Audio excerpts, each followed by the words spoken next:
If you've taken on a few paint jobs around your home over the years, you probably have a few paint cans left over and probably a few colors that you know you'll never use again. The problem is, what do you do with a half-empty can of paint you're not going to use anymore? What you might not realize is paint, even latex paint, is considered a hazardous waste in most parts of the country.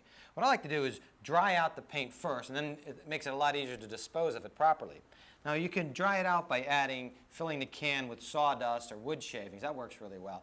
But kitty litter also works just as well, and it's pretty affordable when you buy it in a big jug like this. And I've seen it used also on paint spills where you may have had a little accident while you were painting. It works well for that too. It absorbs it really quickly.